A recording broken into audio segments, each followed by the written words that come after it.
আসসালামু আলাইকুম। আজকে আমি একটা ডিম দিয়ে একটা স্পঞ্জ কেকের রেসিপি শেয়ার করব। আর এই কেকটা আমি চুলাতেই বেক করে নিব। আশা করছি আজকের রেসিপিটি সবার কাছে ভালো লাগবে। তো এই কেকটা বানানোর জন্য প্রথমে আমি একটা ডিম নিয়েছি। ডিমটার কুসুমটা আলাদা করে নিব আর সাদা অংশটা ভালোভাবে ইলেকট্রিক বিটার দিয়ে বিট করে নিব।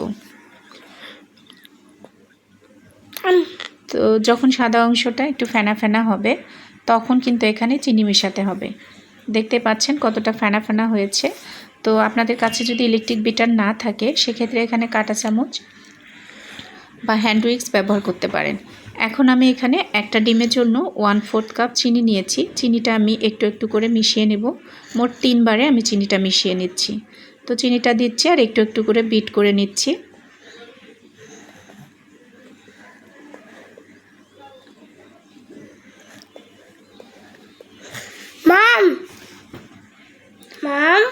তো এখন আমার চিনিটা মেশানো হয়ে গেছে।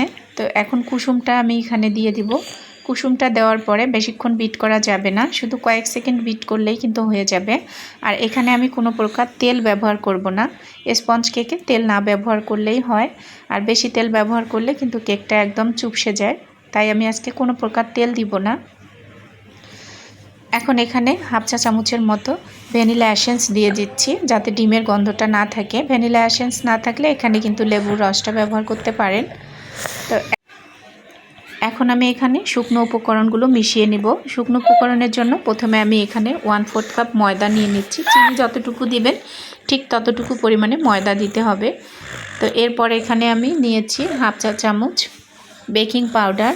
শুকনো উপকরণটা চেলে নিয়েছি। এরপর আস্তে আস্তে কিন্তু মিশিয়ে নিতে হবে, না হলে একদমই ফোমটা নষ্ট হয়ে যাবে।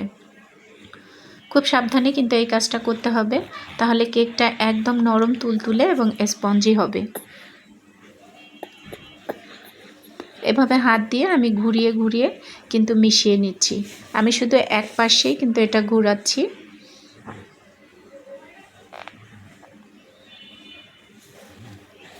তো এখানে আমি আগে থেকে একটা মোল্ড রেডি করে রেখেছি। তো বেকিং পেপার ছিল না, তাই আমি সাদা কাগজ এখানে নিয়েছি। সাদা কাগজের নিচে সামান্য পরিমাণে একটু তেল দিয়ে সাদা কাগজটা বসিয়ে দিয়েছি। আর মোল্ডের গায়ে তেল লাগানো যাবে না, তেল লাগালে কেকটা চুপসে যাবে একদম। তো এরপর আমি এভাবে একটা কাঠি দিয়ে ভালোভাবে নেড়ে দিচ্ছি, যাতে এয়ার বাবলসগুলো বেরিয়ে যায়।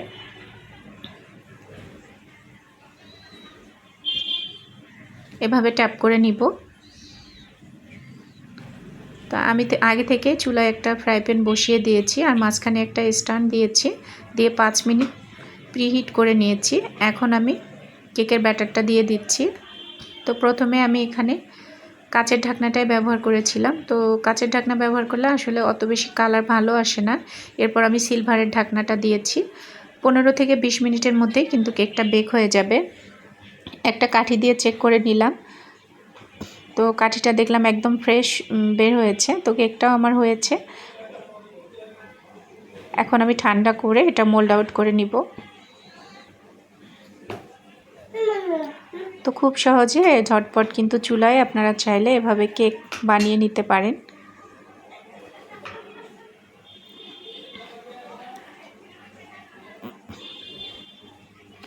তো দেখতেই পাচ্ছেন কতটা সফট হয়েছে। মাশাআল্লাহ, কেকটা অনেক সুন্দর হয়েছে। আমি এটা আমার ছোট ছেলের জন্য বানিয়েছি। একটা কেটে দেখাচ্ছি ভিতরটা কেমন হয়েছে।